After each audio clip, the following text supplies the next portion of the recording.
Hello, it's Sunday morning, time for Warder's Waffle again. You can see where I am. I'm back at the Tirett Arms pub, Short Ferry, scene of the floods just after Christmas. Well, look behind me, they are back again. I'm going to have a walk along the riverbank and just show you what's happened here and just highlight what poor Henry is having to deal with. Those new followers to the channel, Henry's my godson who has this farm here on the edge of Lincoln. Anyway, this week's update, I'll look at this a bit and go and walk up the riverbank. Also, some of you seen I was in Ireland a few days ago talking at a conference. I've got a few snippets from that as well. Firstly, the most obvious thing is the tracks. We've put these tracks. But I'll walk up the riverbank and then we'll have a look what's going on here. Thanks very much for watching. Please like, share, subscribe and all that. It just helps all the channel.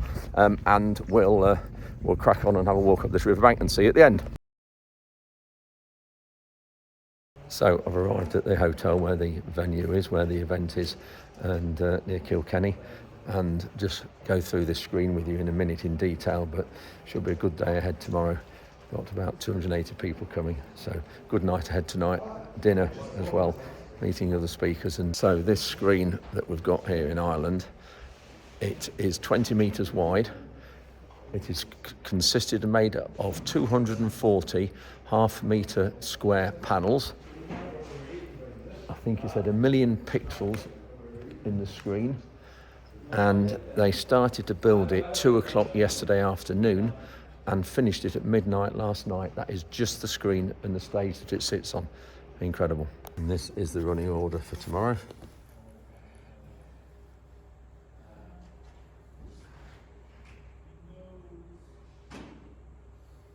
It's the morning of the conference.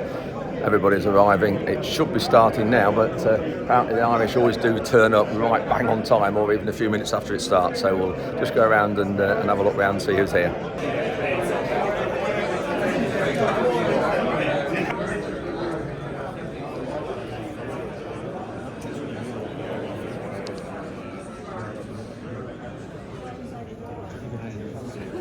In your mind or in your heads, and have them there to be ready to go when the time comes. And just before we do that, can I just ask everybody to check it? That will be explained a little bit later in terms of the SDHI chemistry. But yeah, it's a long time since I... From Revistar, Intrex, yeah, we know. As we look at all of the things that I've spoken today, it's for me, it's encompassed with the fact that family is the biggest job on earth. Without food, and without growing good, affordable, sustainable food, we will have real problems. And having food security in Europe, I believe, will continue to be important. Customers to be against growers, and that cannot be progressive. That will not work. To be truly sustainable, you need to have 3 key areas. It needs to be supportive to the environment, supportive to society, but it also needs to be economically viable. People will not do things if they're losing money or they're going out of business. If people start moving away from our industry, if people stop farming and they can sell their land to other areas, they will not come back. So we have to continue to make progress in this area. Yeah, the rust control, so we had tebuconazole with the straight piezo. Fertilizer. This ammonia can be taken up by the plant, but ammonia and lost. So we have 80% nitrogen about now, so until after 4 days. I'm just about to go on stage in a few minutes, just finishing off a break, and I have got a stick. In fact, I'll turn the camera around. I've just improvised and got this stick because this pointer doesn't work on this screen. So it's the top of a little flag thing that BASF have, and I've wound the table mat around the end of it to use as a pointer on the screen because the pointer that they use, the laser pointer doesn't work on here. So of course I'll put that on so I can point, because I need to point at the top of the screen to some of the slides I'm gonna use. An MBE, which I had to ask him in all fairness, is a member of the British Empire, which he was given in recognition of services to agriculture by Her Majesty back in 2014. I would really recommend it. So I've got the whole farm is scanned for sand, silt and clay content. This is our HEATHLAND farm. I just want to highlight this field at the top here. You can see now I'm using the pointer, that one. So that field there, if you look at the colours and the scale here, so straight away you can see this field we have got 80% of the soil type in this field is silt and clay. And that is the most difficult combination. If you're looking at your soil and your texture of your soil and knowing what your fields are, because, and again, I get a lot of people saying to me on social media, some of you have seen the arguments I have, they say, oh, my field's heavier than yours, our soil's heavier than yours when I talk about direct drilling. And if they can't back it up with one of these, I stop the discussion because it's absolutely pointless. So, that's looking at soil. Now looking at rainfall. So when we start to look at rainfall, we've had a very wet year. But I've been keeping rainfall red drill 1980s. Everybody had one of those, a 6 metre drill there with a Ford 8210. Then our first foray into minimum tillage and not using a plough, 1996. 3.8 metre set of Simba discs behind a massive Ferguson 3655 all jewelled up.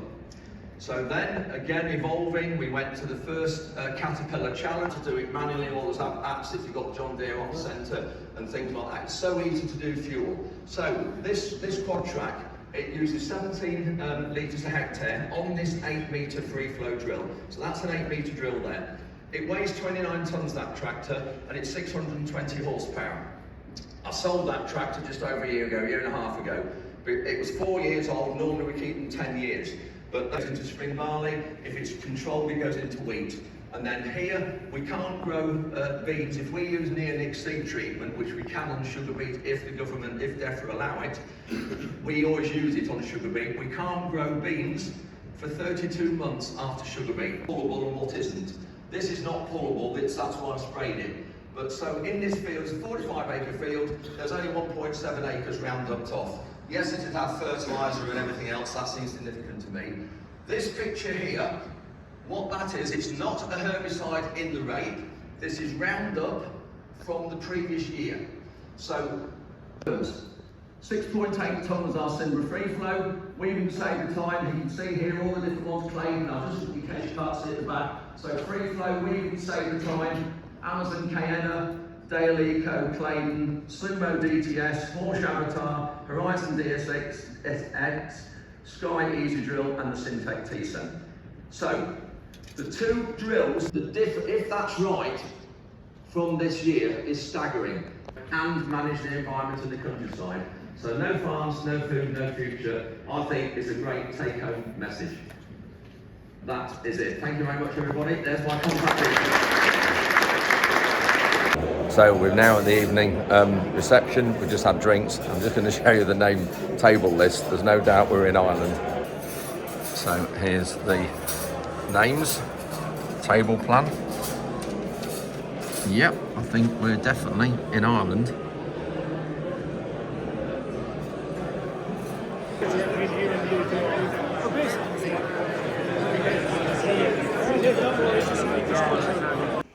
No Grand Slams, Triple Crowns, beat England plenty times, you know, and they were always the great days.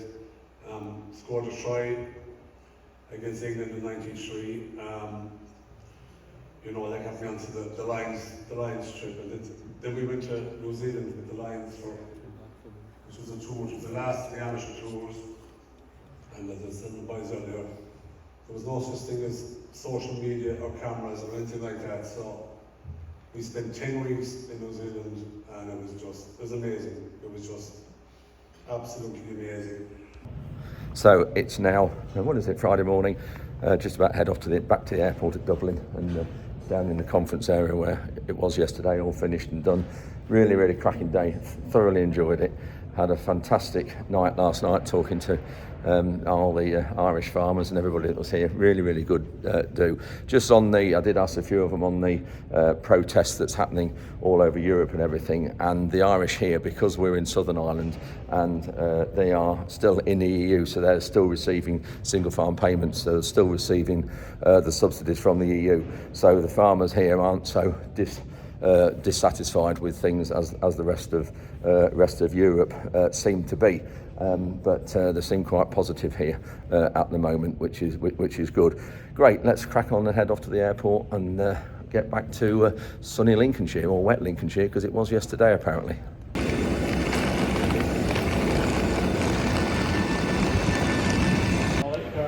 I've just got back from Birmingham Airport and I've just called at Fairview Farm machinery, and this is where we have bought a Polaris. I said to you a week or two ago we've got something else arriving.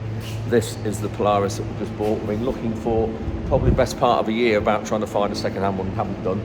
And you can see they've got racing ones here as well. So when we pick this up, just come to just check on the spec of this, because we're having cruise control fitted on this, so we can do some spraying with it and keep a regular speed instead of it on the foot throttle all the time.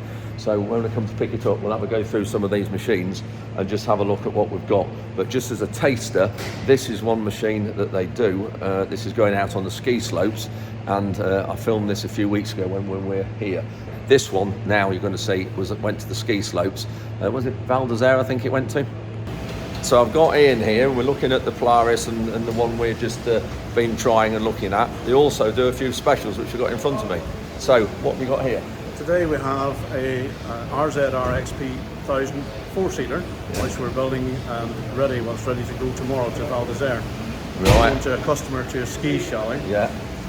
It's 2 miles to the ski chalet, and yeah, this is to get them up the mountains. We'll just have a look at it and flick the camera around. You just talk 1 or 2 things about it, because I think people will find this interesting. Well, firstly, the most obvious thing is the tracks. We've put these tracks on, so obviously the snow conditions are very bad. At the minute, they tell me, well, it's sent me pictures of 3.5 foot snow. Wow. So this will be quite capable of going through it. Let's get the 1000cc, 110 horsepower 2-cylinder engine. Yeah. So we've got a bit of pep as well to enjoy the sport. And some of you watching might think this is the front because the engine's at the front. Well, it's not, is it? This is the... Yes, the engine's in the back. Yes. So, and when you look at it, you've got the tracks like that curled up there, and is that to make it climb out the snow so it doesn't sink in? That's to enable it to climb out those tracks and also set the footprint for the rear track. Yeah. So it doesn't sink in. Yeah. And we have extra lights fitted. Yeah. For extra light. Oh, so you've got extra lights fitted there, top and bottom. And the same there. Fitted the windscreen and wiper, and the rear screen as well, so they don't get the snow too much down their back. Down their necks. Yeah. This is road legal, fully amalgamated. Road legal, wow. Road legal as well. And yeah, they're going to have some fun with this. 1000cc, saying how many horsepower? 100? That's 110 horsepower. That's a lot, isn't it? It is, but this is the baby one. We also do turbocharged versions as well. So what's going to be the top speed of this? This will quite comfortably do 84 miles an hour. Oh, crikey.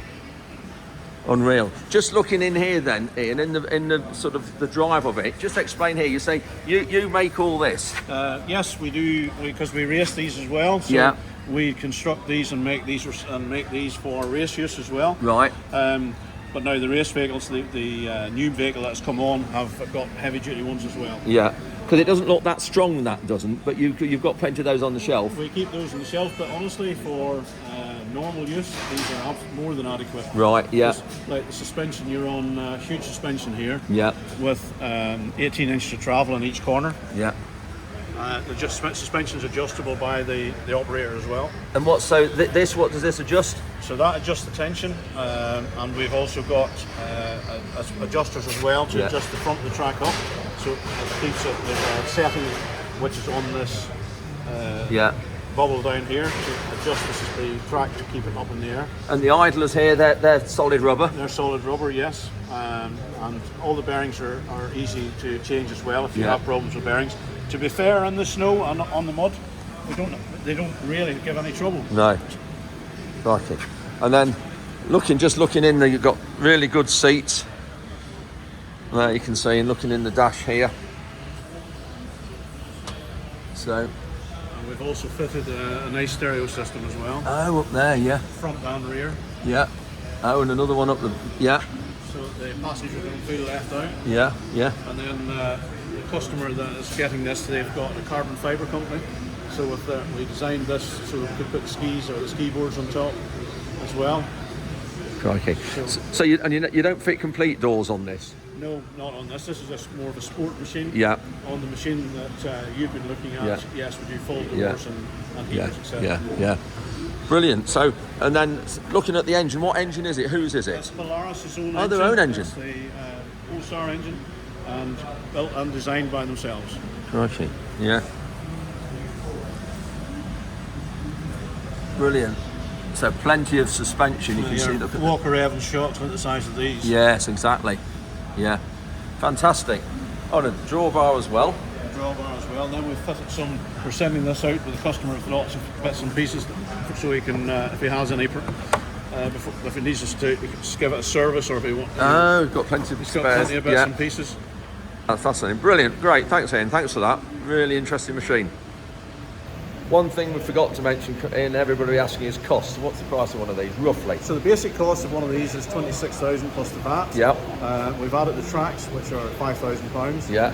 Which I think are fairly reasonable for what they are. Yeah, I think that's 31. Then there's a few other extras, bits and pieces the customer specified. Yeah. So you're going to be into about 35-ish, somewhere around that, with all the extras. Right. And then roughly, you've said this isn't the first one you've done? No, we've done a few of these, so we have. Because of our knowledge in the racing side, a lot of customers come to us for one-off fabrication jobs, and we can basically build you whatever you want. Brilliant. And how many roughly Polarises, not these, but Polarises generally do you sell a year? We'll be in the region of probably 50-60 Polarises a year. Wow, good luck.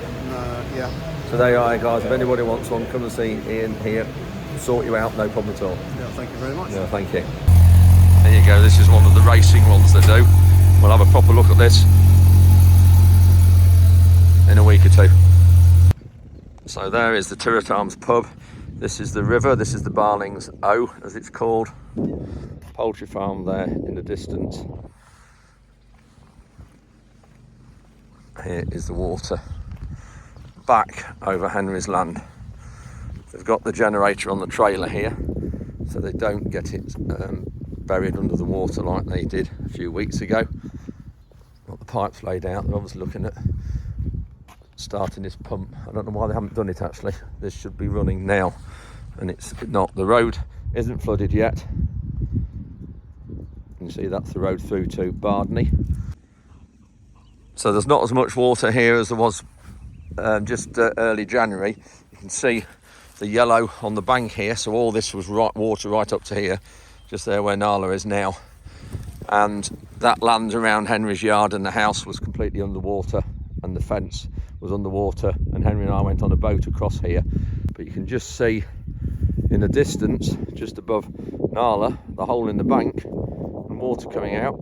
And this is why this water is all over Henry's land. We'll just get a bit closer and have a look. This bank is still badly damaged here, and the Environment Agency haven't done anything with this. If this water rises, this could go here as well.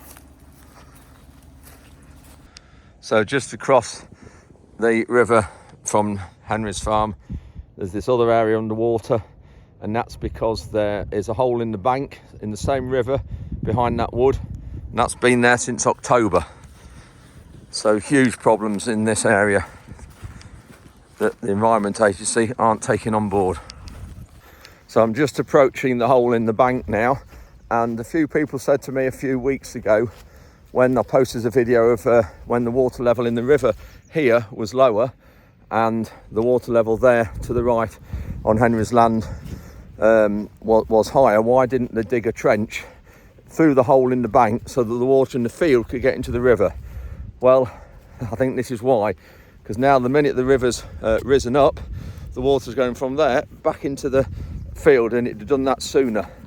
Some of the trouble we've got is the debris and the reeds on this corner, but I'm just approaching this hole and crikey, unbelievable scenes. I'll just turn the camera around and you'll see.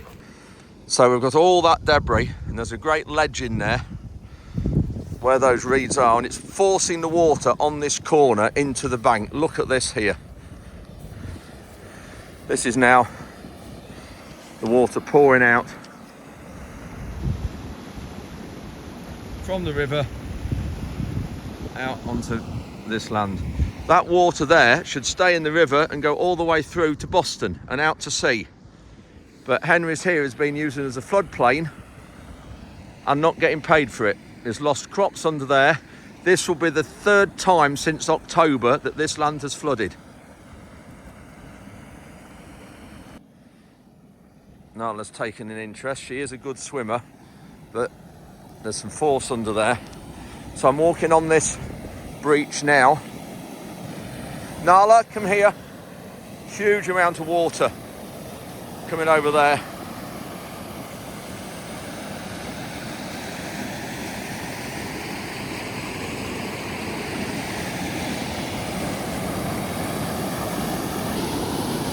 I'm not a hydrologist, but there has to be something in the way water moves around the corner. All that debris there, there's a big bank under there. When this river was down a few weeks ago, 2 or 3 weeks ago, I looked at it. This was a clip of what it was like then. But now there's all that pressure, all that debris and pressure there. The water has been forced into this corner, which I think has had a big factor in why this bank started to go here. Rather than the water flow smoothly round, that debris is pushing it this way.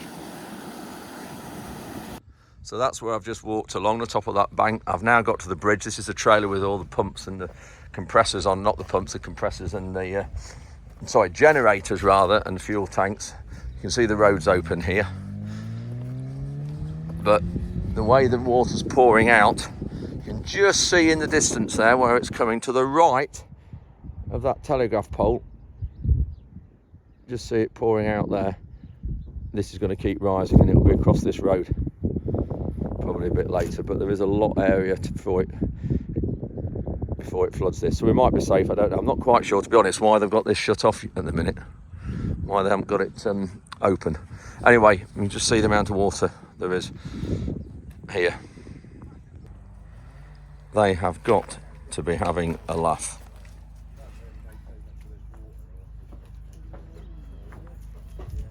Really?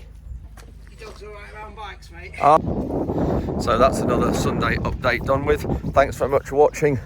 Keep you posted on this, what's happening here as well at Lincoln, and how we're getting on with the drill and looking at repairing the rollers on that, because we need to get that going. But we've had 2 days of rain. This is the reason for this.